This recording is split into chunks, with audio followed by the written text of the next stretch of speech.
Hoje falamos de Open Access, ou em português, acesso livre. Poderíamos estar a referir-nos a muitas coisas, mas o tema deste 4x Ciência remete para os mundos académico e científico. Na base da conversa que se segue está a disponibilização na internet de cópias gratuitas de artigos científicos, comunicações, relatórios técnicos, dissertações de teses, de doutoramento, entre outros documentos. Aqui vamos saber também o que Portugal tem feito nesta maratona de tornar acessível a todos o conhecimento. O RECAP merecerá alguma da nossa atenção. Trata-se do Repositório Científico de Acesso Aberto de Portugal, a iniciativa que trata de congregar toda a produção científica do país. Passo às apresentações. O professor Pedro Guedes de Oliveira é o cientista residente que lança este tema para debate e convidou para estarem connosco Luís Magalhães, presidente da UMIC, a Agência para a Sociedade do Conhecimento, que financia o projeto RECAP, e Eloy Rodrigues, responsável pelos serviços de documentação da Universidade do Minho e um dos motores do Repositório Científico de Acesso Aberto de Portugal. Acho que posso chamar-lhe assim. Boa tarde, antes de mais. Obrigado aos dois por estarem no nosso programa. Olá, Sr. Professor. Hoje pergunto-lhe também, como membro da Fundação para a Computação Científica Nacional, que está aqui por trás da movimentação e do RECAP, do Repositório Científico de Acesso Aberto em Portugal, qual é, de facto, a importância e a pertinência de falarmos hoje do Open Access, não só no que diz respeito a Portugal, mas, obviamente, a todo o mundo. Pois, esta ideia do acesso aberto à informação, e em particular à informação científica, existiu sempre um pouco e foi sempre espevitada sempre que houve modificações tecnológicas, ou que houve avanço, ou que houve possibilidade de disponibilizar essa informação. Pensou-se sempre que ela iria ser mais acessível a toda a gente, quer a quem a produz simultaneamente com que a consulta, quer quem só a consulta porque é estudioso, porque é interessado. Como digo, houve desde sempre. Depois há coisas curiosas. Nos anos 40, pessoas como, em particular, o Leo Szilard teve uma grande influência porque foi um paladino do acesso aberto à informação. Nos anos 60 isto surge como movimento social, portanto com características já que não são exclusivamente técnicas, uma ideia de movimento social de acesso à informação, mas é sobretudo nos anos 90, com a facilidade de nos separarmos do papel através da utilização da internet, que isto se torna generalizado. E a partir daí surgem muitos movimentos. Surgem movimentos das bibliotecas académicas, surgem movimentos internacionais, há coisas como a iniciativa de Budapeste em 2002, como a Declaração de Berlim na Cimeira sobre a Sociedade da Informação em 2003, enfim, e o movimento está cada vez mais em marcha. É curioso porque isto desenrola-se numa altura em que cada vez há mais artigos científicos, cada vez a produção aumenta, mas também os custos que estão relacionados com essa produção. O que faz com que não necessariamente o acesso seja mais fácil, pelo menos que seja mais fácil em termos económicos. Portanto, é neste balanço que o problema se coloca, mobilizando imensa gente, quer da comunidade académica. Levantando também muitas questões. Mesmo de sustentabilidade, mesmo qual é o modelo económico que permite que isto não se transforme numa coisa, enfim, que seja um movimento muito interessante, mas que depois não seja capaz de se manter. Portanto, é este o contexto onde eu penso que é muito interessante convidar, e em particular quer o Luís Magalhães, quer o Eloy Rodrigues, que há muito tempo estão, por motivos diferentes, ligados a este tema, nos darão com certeza contribuições muito interessantes para ouvirmos. Muito obrigada. Eu sugeria que, antes ainda de conversarmos, dessemos uma vista de olhos àquilo que é a iniciativa portuguesa neste movimento, que é o RECAP, o Repositório Científico de Acesso Aberto de Portugal. É um projeto financiado pela Agência para a Sociedade do Conhecimento e levado a cabo pela Fundação para a Computação Científica Nacional. É tudo bastante recente, tem pouco mais de um ano de funcionamento, mas é o bastante para percebermos que vamos andar em bom ritmo no caminho do livre acesso ao conhecimento. A produção científica nacional vem sendo, de alguma forma, organizada e disponibilizada pelas instituições em que nasce. Há já algum tempo que podemos ter acesso a artigos, teses e dissertações de mestrado através dos portais das universidades. O desafio agora é juntar tudo isso de forma a que o utilizador, ou seja, qualquer um de nós, tenha acesso a todos os documentos num mesmo endereço, sem ter de percorrer o arquivo de cada uma das instituições separadamente. A iniciativa dá pelo nome de Repositório Científico de Acesso Aberto de Portugal e junta para já o que se produz em 26 instituições nacionais, entre universidades, institutos politécnicos, hospitais e laboratórios do Estado. Existe a equipa RECAP que trata de aprovisionar o hardware, fazer a instalação do sistema operativo, gerir todo o software e ainda ajudar as instituições a fazerem a configuração do seu repositório. Isto permite criar economias de escala e fazer o deployment do repositório de uma forma bastante rápida, que em média tem sido 2 a 3 meses. Ao todo, o portal permite já o acesso a mais de 36 mil documentos. Um bom fundo de pesquisa se tivermos em conta que o programa apenas arrancou em 2008. Aqui vai poder encontrar não só as dissertações e teses que vão sendo produzidas nas instituições aderentes, como também muitas comunicações apresentadas em conferências e artigos publicados em revistas científicas. Tudo aponta para que o recurso ao portal aumente. Isso não deverá, no entanto, alterar o bom funcionamento do RCAP. O sistema é usado por milhares de pessoas diariamente e o stress que a sua utilização causa nos serviços fazem por vezes que eles falhem. E nós temos um piquete ativo que recupera os serviços e que faz com que eles arranquem de novo e em que o tempo de indisponibilidade desses serviços seja o mais reduzido possível. A Keep Solutions é uma empresa nascida de um grupo de investigação da Universidade do Minho. Está encarregada de dar suporte técnico aos serviços implementados pelo projeto RCAP e, ao mesmo tempo, pelo desenvolvimento do portal. Encarando o momento em que o repositório científico nacional seja integrado num repositório muito mais vasto a nível europeu, a Keep Solutions garante que tudo será feito sem grandes sobressaltos. Tecnicamente, do nosso lado, não vai implicar grandes alterações, uma vez que nós temos vindo a trabalhar desde o início do projeto com base em normas internacionais que vão ser as mesmas normas que vão ser adotadas pelo repositório europeu. Portanto, a integração vai ser o mais suave possível porque nós já estamos a trabalhar com as mesmas normas que irá utilizar no futuro o repositório europeu. O projeto tem algumas apostas que quer ver ganhas brevemente. Uma delas é completar, digamos assim, a informação disponibilizada pelos documentos que integram o repositório nacional. Isto é, não apenas o artigo científico que resulta do trabalho de investigação, mas todos os dados que lhe deram origem. Resta dizer que esta é uma iniciativa que nos pode deixar orgulhosos perante o trabalho que, nesta área, tem sido desenvolvido pelo resto da Europa. Bom, esta é a iniciativa portuguesa. Eu começaria, se calhar, por perguntar o que é que implica exatamente publicar algo em acesso livre. Bom, na prática, o publicar em acesso livre é, desde logo, depositar o resultado da publicação num repositório de acesso livre de forma a ele ficar amplamente disponível. E não estamos aqui a falar de livros, nem de jornais, nada disso. Podíamos estar a falar de livros, podíamos estar a falar de capítulos de livros, etc. Aquilo que não é protegido por direitos de propriedade, quer da editora, quer que o autor não os quer proteger por qualquer razão, e, portanto, resolve abdicar desse direito e, portanto, deixá-lo disponível à comunidade em geral. É preciso notar que há alguma possibilidade mista. Ou seja, hoje em dia, existem revistas que publicam no circuito normal e, portanto, retêm os seus direitos de publicação durante um determinado período de embargo. Normalmente é um período relativamente curto, 8 meses, 10 meses, e a partir daí pode entrar em repositório livre se a relação com os autores e com a instituição que envia a publicação para esse circuito for precisamente tiver sido acordada para depois ficar em repositório livre.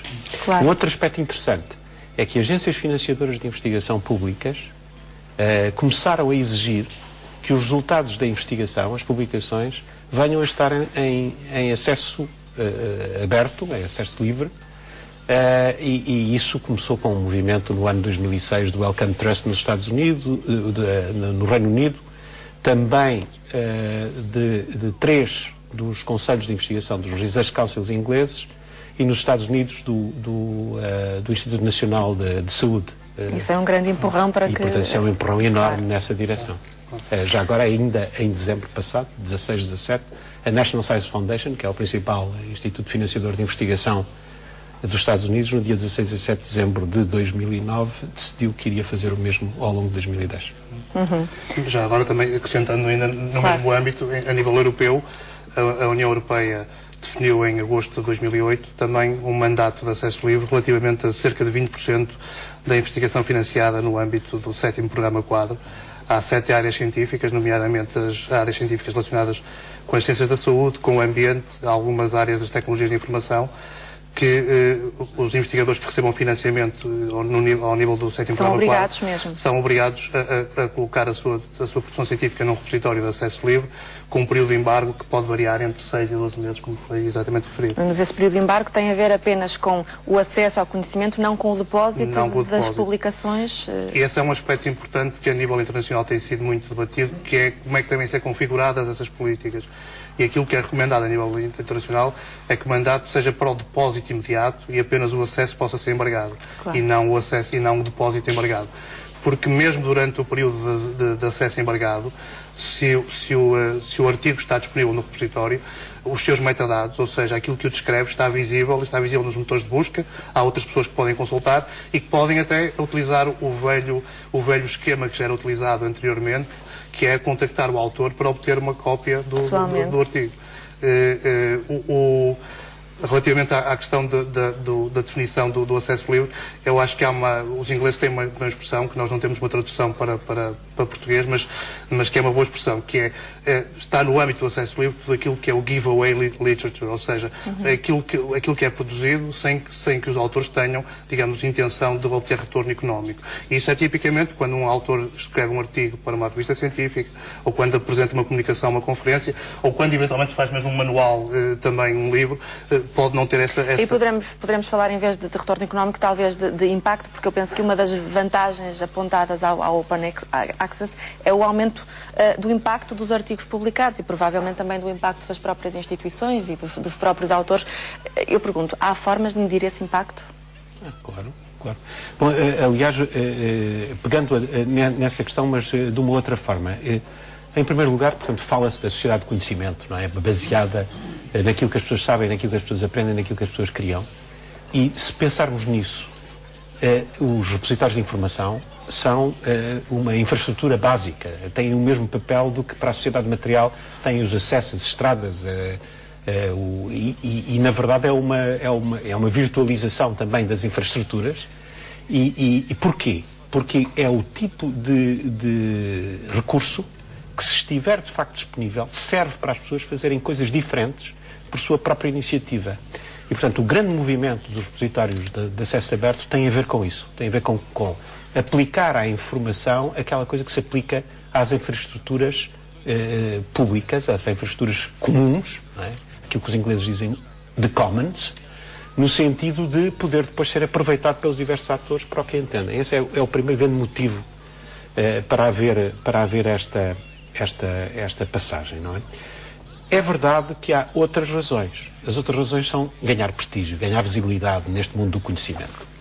E, na verdade, se uma pessoa tiver uma plataforma que pode ser utilizada para fins diversos, por uma comunidade muito diversa, acaba por ter uma exposição muito maior do que, por simplesmente, usar apenas um canal de transmissão, que tem que ser usado de uma maneira muito específica e onde estiver disponível.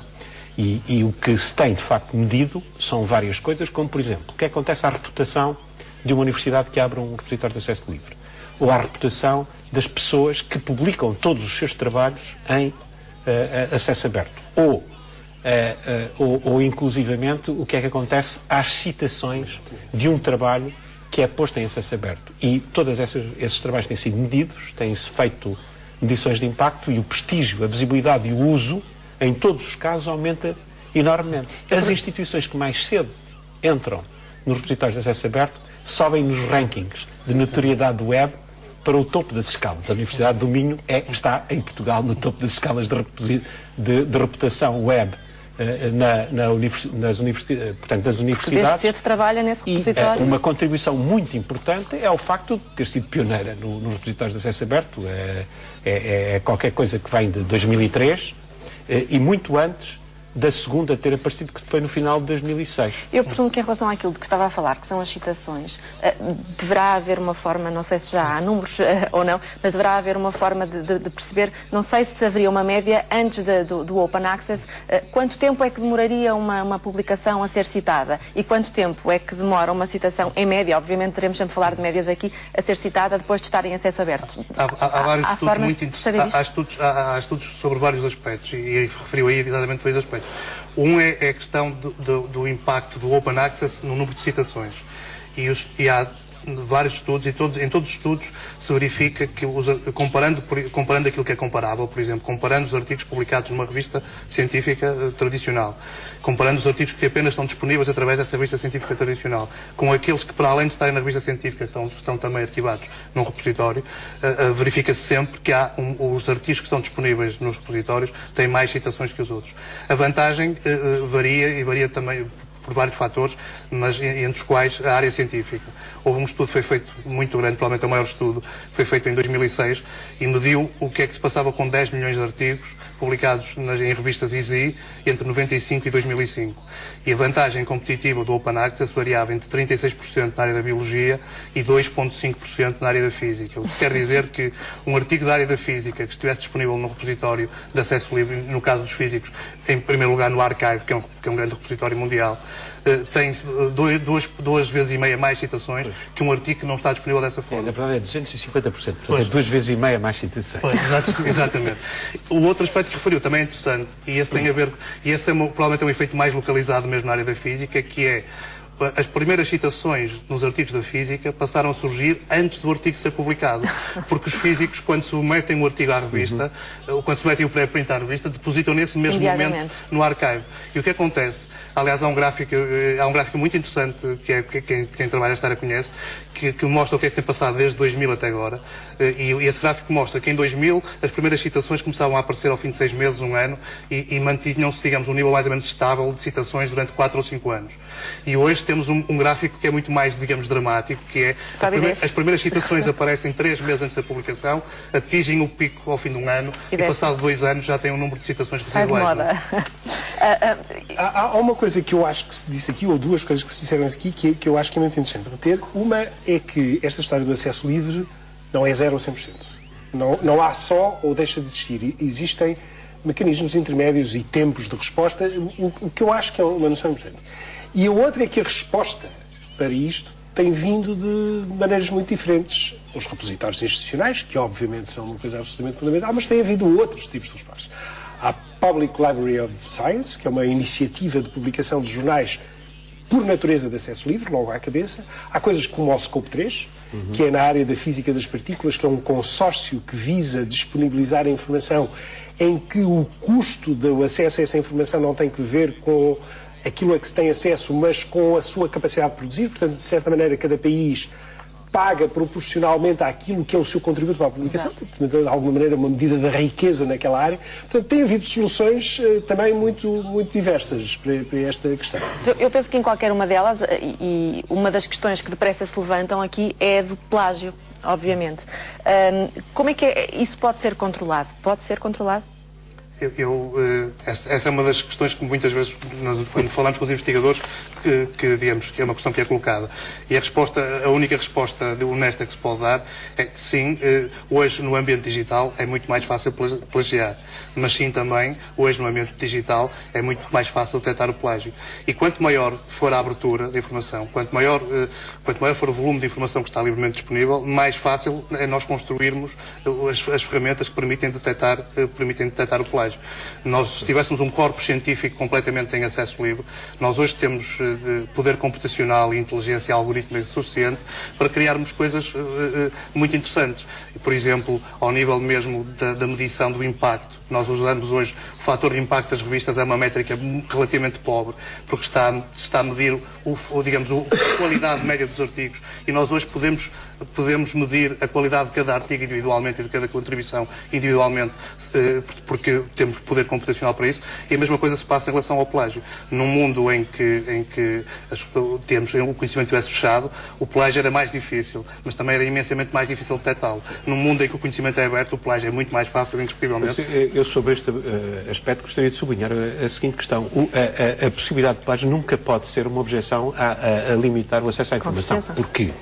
Na verdade, o que a gente precisa é ter informação para utilizar, não é? E se uma pessoa diz, bom, não vou disponibilizar informação porque senão pode ser plagiada, bom, francamente, acabávamos que haverá... não há informação. É que seria, haverá com certeza muitos autores que são um pouco mais resistentes a ver as suas publicações. Quando escreve qualquer coisa, suponho que não é para introspeção, suponho que é para alguém ler.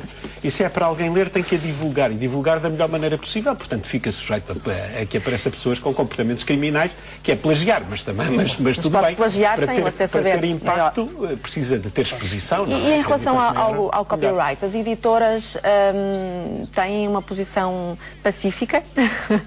As editoras de publicações científicas? Há dois tipos de editoras, como o professor Guedes de Oliveira já referiu.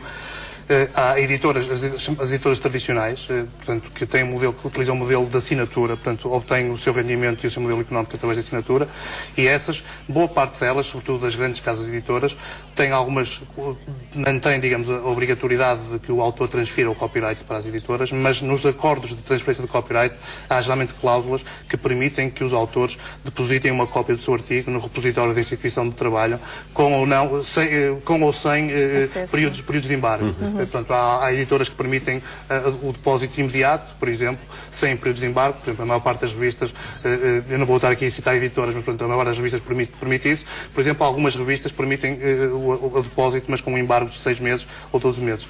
Por outro lado, há um número crescente de revistas que utilizam um modelo de open access e, portanto, ou seja, que não utilizam nem assinaturas nem copyright para limitar o acesso. Utilizam outros modelos económicos, nomeadamente modelos em que é paga a publicação ou modelos subsidiados, etc. E nessas revistas, neste momento, o número dessas revistas já é de cerca de 3 mil, portanto, já estamos a falar já estamos a falar de mais de 10%, portanto, quase 15% exatamente do universo das revistas científicas, já são revistas científicas, elas próprias de acesso livre, ou seja, que já não usam o copyright para restringir o acesso à informação. Se me permite, gostaria de chamar uma atenção a um caso que distingue o que se passou em Portugal e o que se está a passar noutros sítios. E, na verdade, é a organização do próprio projeto RECAP. Ou seja, a maneira como este movimento está a acontecer, e está a acontecer um pouco por toda a parte, acabou por ser praticamente por iniciativa das próprias instituições que constituem o seu próprio repositório. E isso faz com que a sua propagação seja a propagação de uma ideia de instituição para instituição. Afinal, pode ser dinamizada, não é? Por as pessoas falarem sobre o assunto e o estimularem, mas tem esse tempo de propagação. Aqui em Portugal, o que se decidiu fazer foi, sobre a base da experiência das primeiras instituições que tinham avançado neste movimento, onde, como eu disse, a Universidade do Minho foi pioneira, e houve uma outra que apareceu em 2006 e outras que estavam a aparecer em 2007, mas é um pequeno número, não chega ao número de dedos de uma mão. O que se pensou é dar um salto e dizer, não, vamos fazer o repositório científico de acesso aberto de Portugal com as seguintes características. Por um lado, aqueles repositórios institucionais que existem presentemente continuam a existir e podem continuar a existir. Mas a procura dentro do repositório é como se estivesse tudo num único.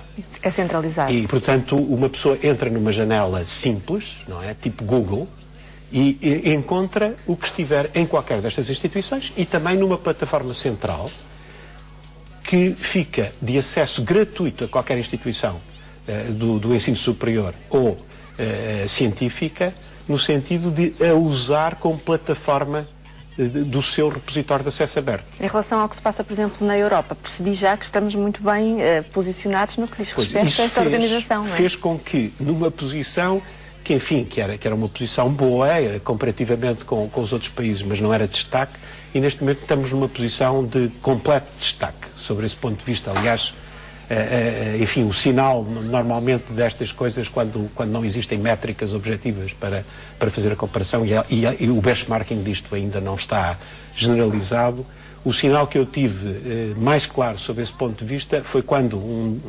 obtive a informação de que um grupo de pessoas do Canadá que investigam o acesso aberto comunicou à Comissão Europeia que o que se estava a passar em Portugal era impressionante, que tínhamos dado um salto, que tínhamos ultrapassado todas as outras situações.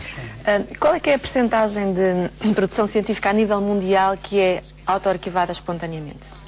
Não há um cálculo completamente rigoroso, mas há algumas estimativas que já são bastante aproximadas e, portanto, calcula-se que cerca de 15% 15% da produção científica é auto-arquivada espontaneamente, ou seja, sem que basta que exista um repositório, que uma instituição abra um repositório e cerca de 15% da sua produção científica, da sua produção científica anual, vai para esse Os 85% que aqui faltam, é uma questão de resistência ou de inércia apenas?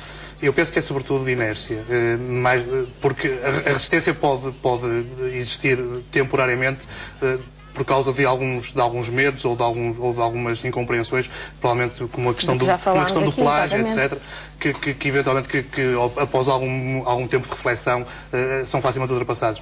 Eu penso que há uma grande inércia. Eu costumo dar o exemplo, comparar o Open Access à questão da generalização dos cintos de segurança. Toda a gente compreendia há 20 anos atrás que os cintos de segurança eram uma coisa útil, que salvavam vidas, mas de facto, enquanto não esteve na legislação e não foi obrigatório e as pessoas não tiveram um outro incentivo para cumprir, de facto a utilização não se generalizou. Eu penso que aqui a solução não passa apenas por definir políticas impositivas.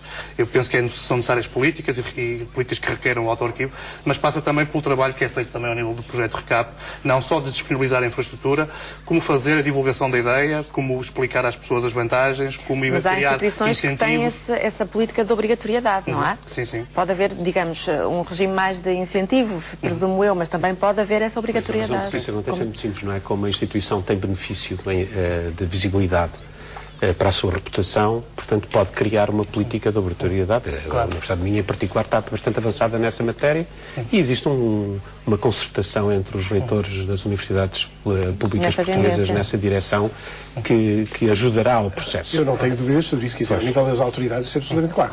Ao nível dos próprios, há coisas que é preciso fazer no sentido de facilitar isso, que é, por exemplo, que uma pessoa não tenha de pôr a mesma coisa N vezes, uma vez no seu currículo, outra vez para pôr no repositório. É muito penoso se uma pessoa tem de repetir e, portanto, criar mecanismos automáticos que, uma vez colocado num sítio, ele é visível para todos os pontos de vista que se queira da mesma informação. É uma coisa determinante. Outra coisa que teve um impacto muito, muito significativo, nós sabemos isso recentemente, foi o facto que os motores de pesquisa, por exemplo, ligados à BEON, vão ver dentro dos repositórios. Isso deu um incentivo enorme para as pessoas colocarem nos repositórios. A visibilidade que esses repositórios passaram a ter a partir da BEON. Portanto, eu acho que esses incentivos são extremamente importantes. Não é só penalizar, esses incentivos, tornar as coisas simples é muito importante. Eu, por acaso, sou convencido que sobretudo, não é penalizar. Claro, quer dizer, é de facto um trabalho de sensibilização das pessoas para entenderem o projeto e criar mecanismos muito simples, senão isso é essencial, que simplifiquem a vida dos próprios investigadores, não é? Mas que não seja uma obrigação burocrática adicional. Claro. Que a médio prazo, se não a curto prazo mesmo, trarão inevitavelmente a competição ou a comparação entre universidades e até entre departamentos das mesmas universidades, se calhar, mas é uma concorrência saudável. Sim, claro, não é? Claro.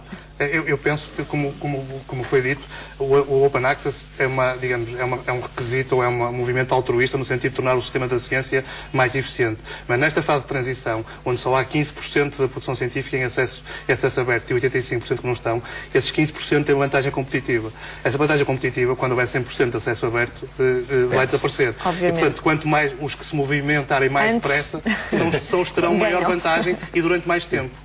Claro. Muito bem, eu agradeço por terem estado no 4 vezes Ciência, terem partilhado connosco esta ideia que eu acho que vai de facto ganhando terreno e ainda bem, para bem do conhecimento aberto. Sr. Professor, quer fazer um balanço rápido? Pois eu acho que este é um tema muito, muito interessante, com enormes repercussões na comunidade científica, mas também globalmente, socialmente, porque isto tem um pressuposto e uma consequência enorme, que é a importância e o efeito e a necessidade que os poderes públicos têm de facilitar o acesso à informação, promovê-la, convencer os cidadãos, quer quem produz, quer quem consome, que aí está a fonte de riqueza de um país. Que há mais vantagens do que fazer uma observação? Muito brevemente. Sim, do ponto de vista internacional, Portugal teve um papel importante em dar um impulso a nível europeu à questão do acesso aberto. Quando teve a presidência da União Europeia, propôs umas conclusões precisamente nessa direção.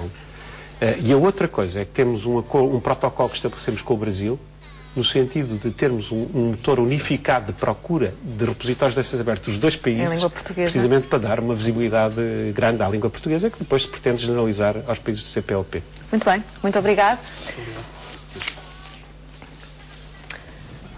Falamos hoje de como vai ficando disponível gratuitamente o conhecimento científico produzido nos 4 cantos do mundo e de como Portugal está empenhado no Open Access. O RECAP é o Repositório Científico Nacional de Acesso Aberto, que em passos largos vai juntando conhecimento produzido pelas instituições portuguesas. Foi 4 vezes Ciência. Até para a semana.